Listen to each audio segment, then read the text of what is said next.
ऐसा न हो कि उंगलियां घायल पड़ी मिले, ऐसा न हो कि उंगलियां घायल पड़ी मिले, चटके हुए गिलास को ज्यादा न दाबिए। डॉक्टर कुंवर बेचैन की इन्हीं पंक्तियों के साथ हम आगे बढ़ते हैं, खबरों की तरफ सीधे सीधे आपको लिए चलते हैं। आप देख रहे हैं खास बात इंडिया, मैं हूं संजय सिन्हा। हमारे पास एक बहुत महत्वपूर्ण खबर आ रही है पंजाब चुनाव को लेकर। आपको बता दूं कि पंजाब चुनाव को लेकर जाने माने कवि और आपके पूर्व नेता, आम आदमी पार्टी के पूर्व नेता कुमार विश्वास ने बातचीत की और बातचीत के दौरान उन्होंने दिल्ली के मुख्यमंत्री अरविंद केजरीवाल को अलगाववादी कहा।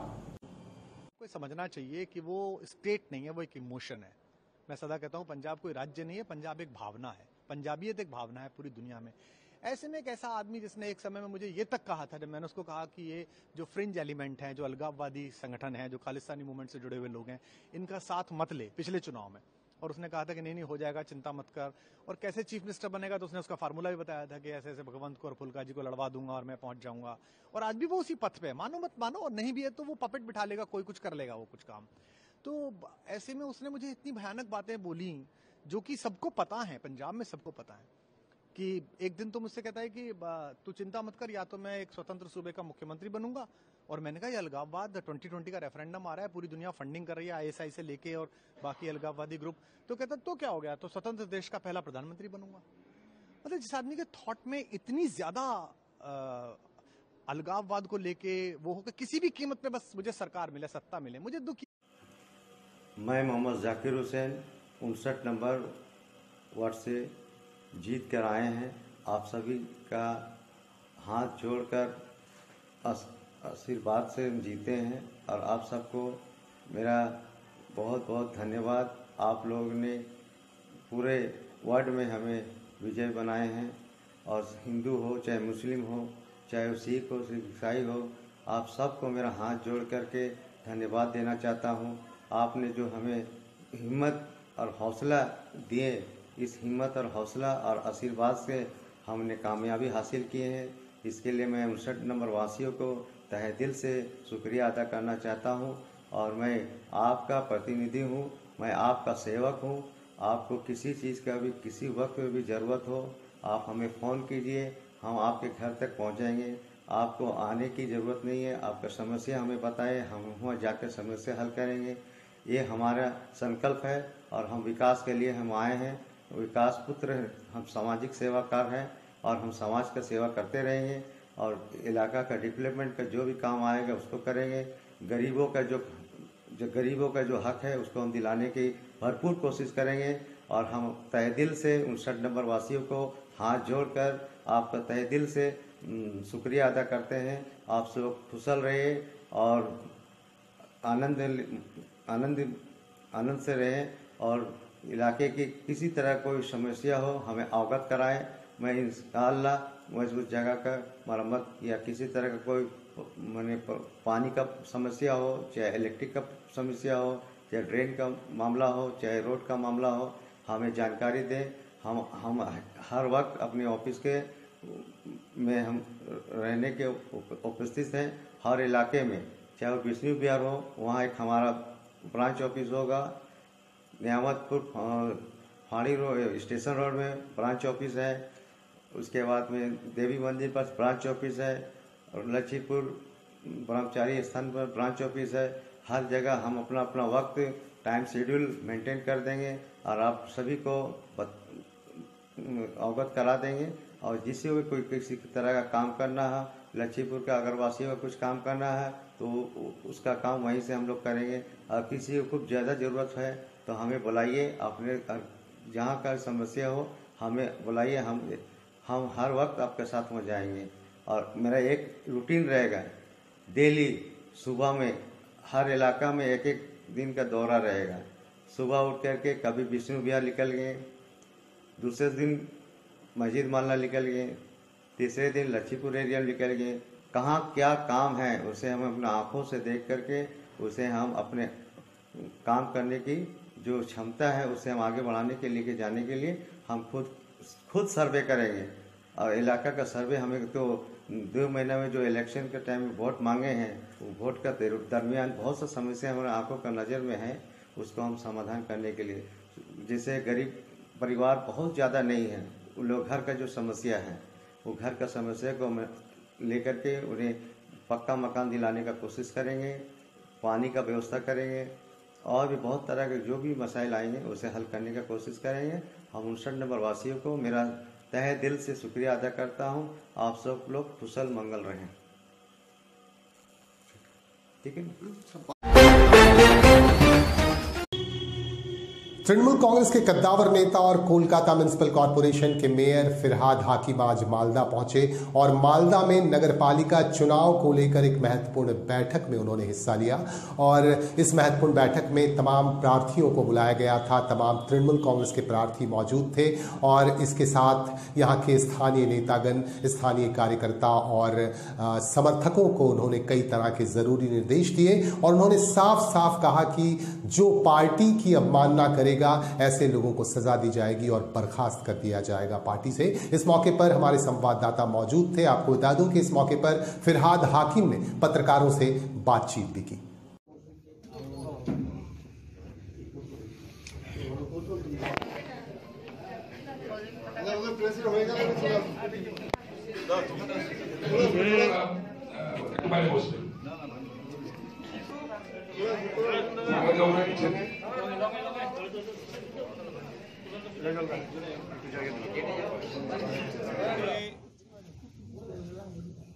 মালদায় আজকে আমাদের পার্টির সব সিনিয়র নেতৃত্বের সাথে বসলাম, বসে কথা বলেছি এবং তারপরে ক্যান্ডিডেটদের সাথে আমার আলাপ ছিল না, তাই তাদের সবাইকে নিয়ে এসে আলাপ করেছি এবং যেহেতু আমি প্রায় 25 বছর ধরে কাউন্সিলর আছি, আমার এক্সপিরিয়েন্সটা শেয়ার করলাম তাদের সাথে।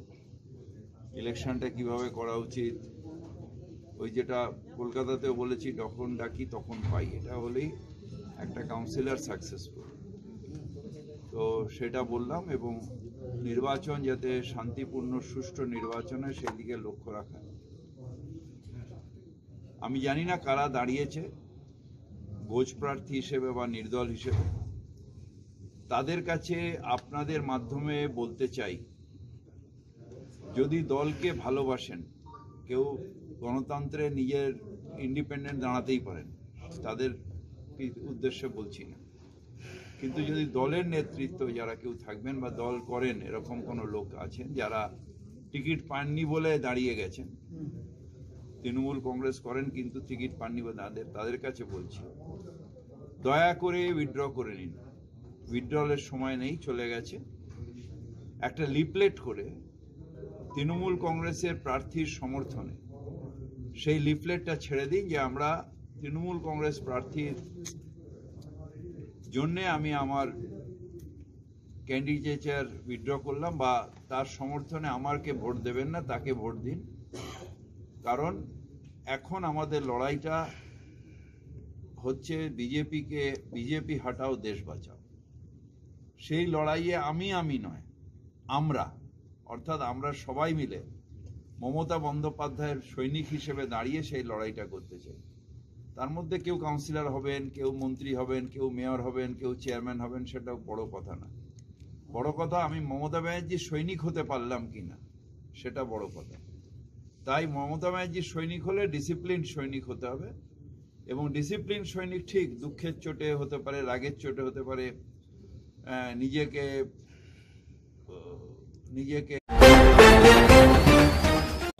उत्तर प्रदेश में विधानसभा चुनाव को लेकर काफी सरगर्मी पसरी हुई है और इसी के बीच विभिन्न दलों की तरफ से चुनाव प्रचार भी किए जा रहे हैं लगातार। और आज सीतापुर पहुंचे, उत्तर प्रदेश के सीतापुर में तीसरी बार पहुंचे प्रधानमंत्री नरेंद्र मोदी और भाजपा के समर्थन में उन्होंने एक जनसभा को संबोधित करते हुए कई तरह की बातें रखी। उन्होंने कहा कि यूपी में भाजपा सरकार की कई तरह की उपलब्धियां हैं और 5 सालों में उनकी सरकार ने यहां 4.5 लाख युवाओं को नौकरी दी और भी कई तरह की बातें प्रधानमंत्री नरेंद्र मोदी ने कही। जो घोर परिवारवादियों की सरकार रही, उन्होंने यूपी का यही हाल बना रखा था। हमारे दुकानदार, व्यापारी, कारोबारी कभी नहीं भूल सकते कि कैसे पहले की सरकार के समय गुंडागर्दी चरम पर थी। हर एक दुकानदार स्थानीय गुंडों की घुड़की और धमकी सुनने के लिए मजबूर रहता था। कारोबार के सिलसिले में शहर के दुकानदारों को गांव आना, गांव के दुकानदारों का शहर जाना लगा ही रहता था। लेकिन पहले आए दिन व्यापारियों से, दुकानदारों से पैसा लूट लिए जाने की खबरें अखबारों में छाई रहती थी। भाइयों बहनों, गुंडों को, माफियाओं को बढ़ावा देते हैं। उत्तर प्रदेश के जागरूक लोग इस बात को भली भांति जानते हैं। इसलिए उत्तर प्रदेश के लोग जी जान से कह रहे हैं, आएगी तो भाजपा ही, आएगी तो भाजपा ही, आएंगे तो योगी ही। लेकिन आपको एक बात का ध्यान रखना है, ये दंगावादी आप लोगों को बांटने की हर संभव कोशिश कर रहे हैं, लेकिन आपको एकजुट रहना है। एकजुट होकर के मतदान करना है। और आप याद रखिए, पहले मतदान, कमल निशान, फिर दूसरा कोई काम। मेरे साथ जोर से बोलिए, भारत माता की, भारत माता की। मेरी उम्मीदवारों से प्रार्थना है, जरा आगे आ जाए, और पंकज जी भी उनके साथ आगे आ जाए। जरा हमारे एमपी साहब से जरा आगे हो जाए।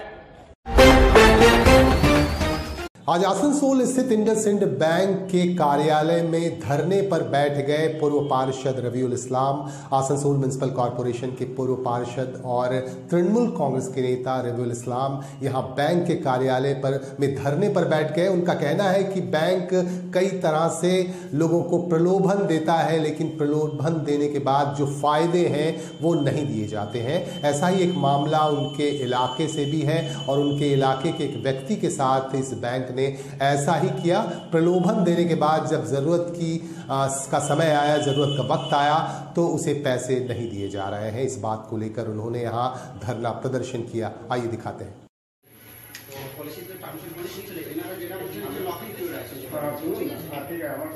আমি সব ম্যানেজার সঙ্গে হয়েছিল।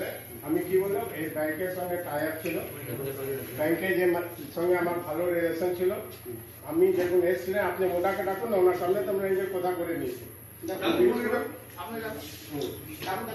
ব্যাংকে আসলাম, যেটা আমি উনি আমার সামনে, ঠিক আছে, ওনার রেসপেক্টের জন্য আমি এনাকে ক্লিয়ার করলাম, এটা আমার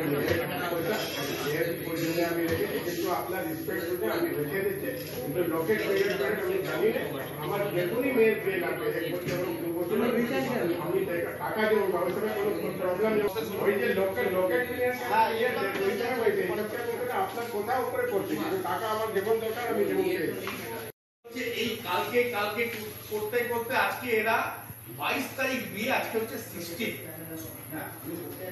জিজ্ঞেস করুন তাহলে আপনার এই 6 মাস, এই 6 মাস তাহলে আপনার কি কনভারসেশন করলেন?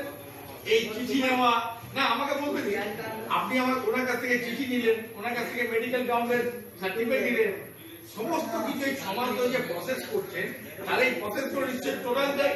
আজকে বলছেন যে ওই যে ছেলে করেছিল তাকে ডাকছি, তাহলে এই 6 মাস ধরে যে আপনারা যেটা করলেন, তাহলে এটা পুরো ব্যাপারটা হচ্ছে চিনি। আজকে আপনাকে যখন আপনি একজন অ্যাডমিনিস্ট্রেশনের অফিসার এসছেন, আজকে আপনারা আপনাকে দেখে বলছেন যে আমি কালকে ডাকছি, তাহলে 6 মাস ধরে এই প্রসেসটা কি হলো? না, কালকে ডাকছি না, আমি ওনাকে বললাম যে উনি তাহলে তাহলে আপনি ঠিক করে নিয়ে অফিসে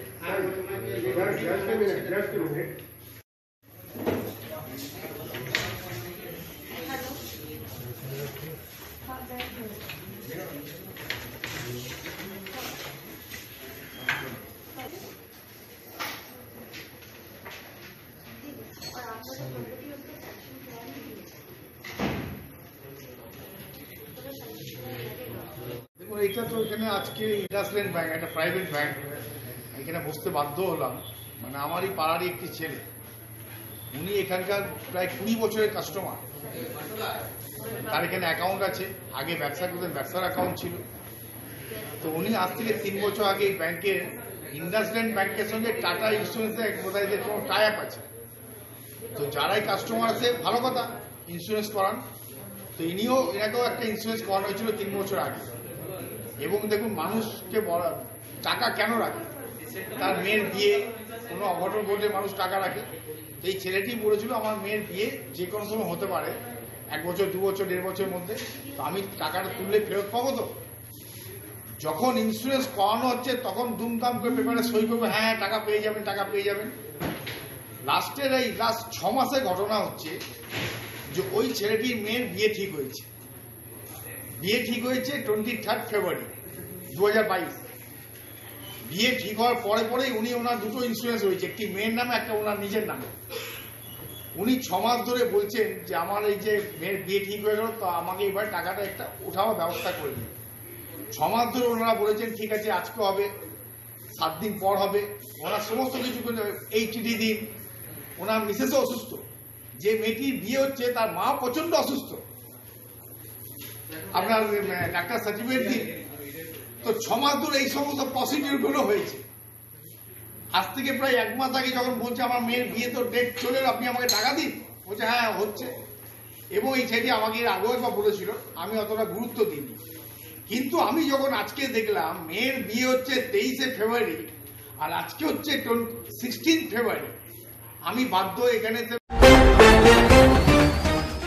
पश्चिम बंगाल और झारखंड की सीमा डीबूडी के निकट पार्किंग है और इस पार्किंग के निकट एक 12 पहिया की गाड़ी खड़ी थी। लेकिन 12 पहिया की गाड़ी में जब कोई सरगोशी नहीं हुई तो काफी मशक्कत के बाद यहां के सीपीवीएफ के जवान वहां पहुंचे और दरवाजे को खोला गया बहुत मुश्किल से। और दरवाजे को खोलने के बाद सबकी निगाहें हैरत से भर गईं। दरवाजा जब खोला गया तो अंदर ड्राइवर की लाश पड़ी हुई थी। यह देखकर सबका कलेजा दिल को आ गया और इसके बाद फौरन पुलिस को खबर दी गई। पुलिस के जवान यहां पहुंचे और लाश का पंचनामा किया गया। पंचनामा करने के बाद पोस्टमार्टम के लिए आसनसोल जिला अस्पताल भेज दिया गया। आपको बता दूं कि ड्राइवर की पहचान राधे श्याम यादव के तौर पर हुई है और धनबाद जिले का वह निवासी बताया जाता है। और इस मामले में पुलिस छानबीन कर रही है कि आखिर उसकी मौत कैसे हुई।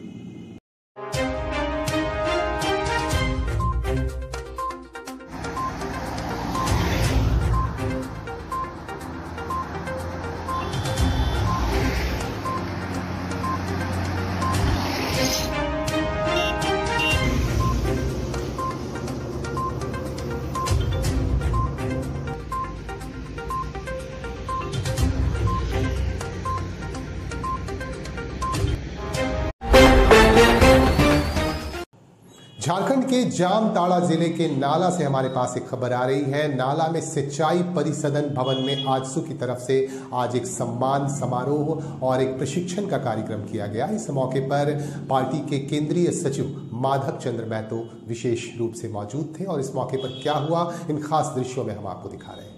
कंसर्निंग हो, वीडियो से काम हो, जिनसे काम हो, आपका आवेदन को पार्टी फॉरवर्ड करेगी अपना पैड में और संबंधित कार्यालय में रिसीव कराएगी और समीक्षा करेंगे हम लोग हर महीना में कि इतना लेटर जो यहाँ से गया आपने उसका काम किया कि नहीं किया। अगर नहीं करेगा 1 महीना के बाद उन इश्यूओं को लेकर हम लोग धरना प्रदर्शन अनशन मसाल जुलूस से लेकर तमाम गतिविधि को संचालित करेंगे। इस पैटर्न पर हम लोग आगे चलने वाले हैं। दूसरा क्या था, बड़ा निर्णय लिया है। 2021 को पार्टी निर्माण वर्ष घोषित किया था और 2022 को पार्टी आंदोलन का वर्ष घोषित किया है। निर्माण वर्ष के कड़ी में 1 लाख पदेन सदस्य बनाने का लक्ष्य था, जो हमने लगभग अचीव कर लिया है। और आज जन संग्रह, धन संग्रह के तहत हम लोग पार्टी में हर एक कार्यकर्ता, हर एक नेता अपना 10 कार्यकर्ता को जोड़ेंगे, ये संकल्प लेने के लिए हम लोग यहाँ उपस्थित हुए हैं।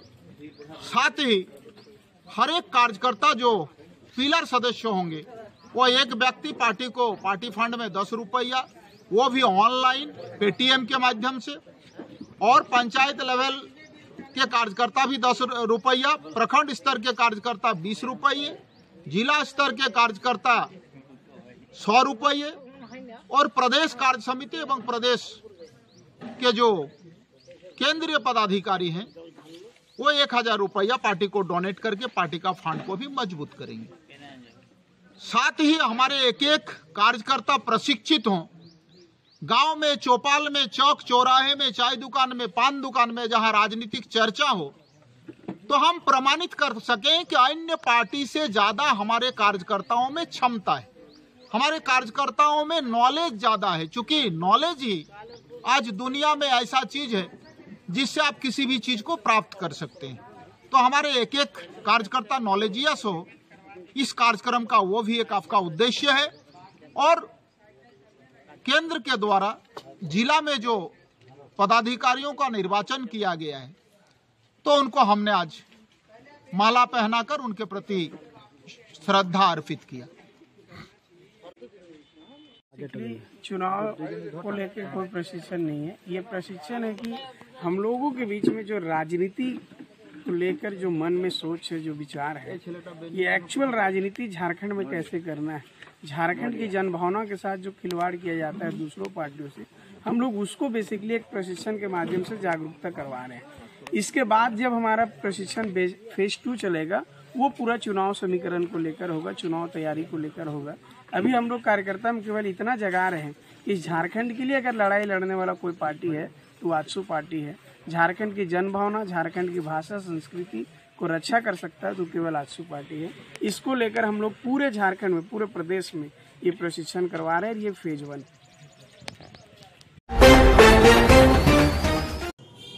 झारखंड के निरसा से हमारे पास एक अहम खबर आ रही है। निरसा के खुसरी पैच जो ईस्टर्न कोलफील्ड्स लिमिटेड का एक हिस्सा है, ये खदान पिछले काफी समय से बंद पड़ा हुआ है और इस परित्यक्त खदान में आज गुप्त सूचना के आधार पर सीआईएसएफ के जवानों ने छापामारी अभियान चलाया और छापामारी अभियान चलाकर 3 टन अवैध कोयला जब्त किया। साथ ही 12 साइकिलें जब्त की गई और इसके साथ 2 स्कूटर भी जब्त किए गए। और भी कार्रवाई की जाएगी भविष्य में। सीआईएसएफ के जवानों ने गुप्त सूचना के आधार पर यहां छापामारी अभियान चलाया।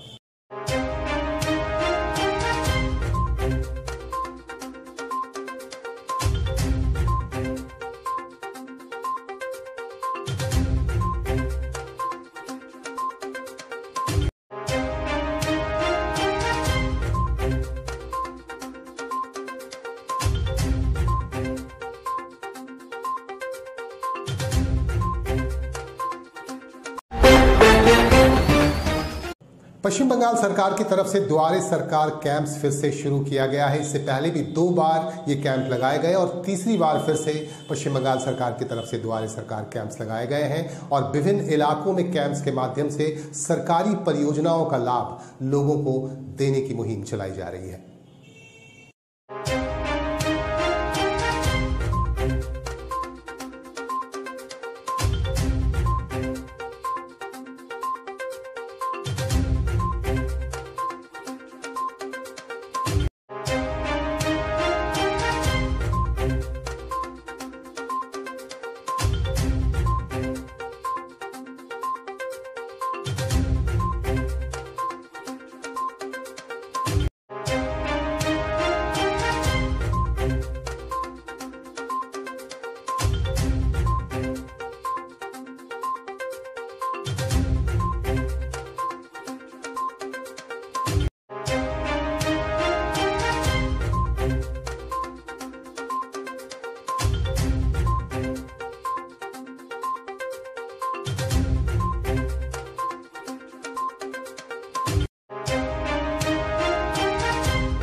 पश्चिम बंगाल में प्राथमिक विद्यालयों को खोल दिया गया है और इसके बाद बच्चों में काफी उत्साह देखा जा रहा है और बच्चों के अभिभावक भी काफी जोश में हैं, काफी उत्साह और काफी खुशी देखी जा रही है। काफी समय से बच्चे ऑनलाइन पढ़ाई कर रहे थे और एक बार फिर से ऑफलाइन क्लासेस शुरू कर दिया गया है। आइए दिखाते हैं कुछ खास तस्वीरें आपको।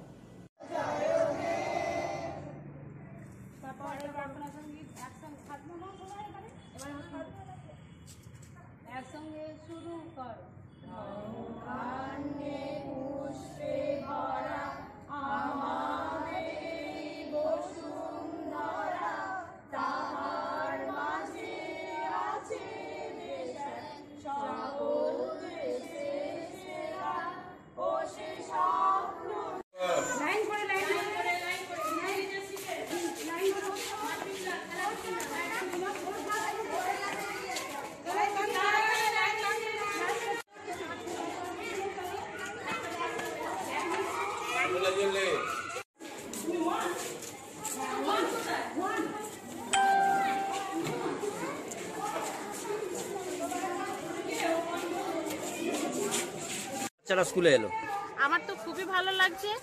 আর পড়াশোনা তো আছেই, তার সাথে একটা ভালো পরিবেশ, আবার একটা মানে একটা নিয়মের মধ্যে থাকবে। এই যে মিসরা যে যেগুলো শেখাবে আর কি সেগুলো একটু শিখবে। পড়াশোনা তো আছে, পড়াশোনা তো করতেই হবে, ওটা তো আছে।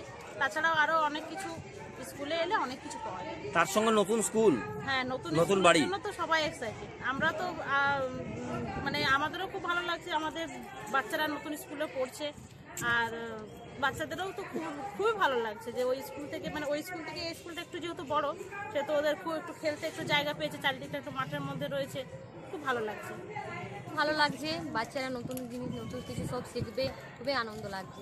বাচ্চারা তো আমরা স্কুলে তো কিছু জানতো না, এবার তো স্কুলে শিখবে জানবে, সব ভালো লাগছে। এতদিন তো ঘরে ছিল, ঘরে প্রিপারেশনি দেওয়া হয়েছিল, পড়াশোনা চালু ছিল, স্কুলে তো কিছু জানা ছিল না, এবার স্কুলে সব কিছু জানবে, শিক্ষা কেমন, স্কুলের টিচার স্টুডেন্ট খুবই ভালো, সব ভালো। এর সঙ্গে আপনারা পেয়েছেন নতুন স্কুল বাড়ি, হ্যাঁ কেমন অনুভূতি? খুব ভালো, খুবই ভালো।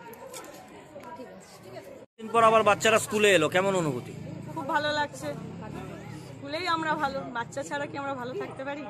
কিছুদিন পাড়ার শিক্ষালয় অন্যরকম অভিজ্ঞতা হলো, তখনই মনে হচ্ছিল কবে বাচ্চাগুলো স্কুলে, ওরা তো পাচ্ছিল না করতে ঠিক মতো, রোদ লাগছিল, গরম লাগছিল। আজ থেকে খুব খুশি, ওরাও খুশি, আমরাও খুশি। এর সঙ্গে নতুন স্কুল বাড়ি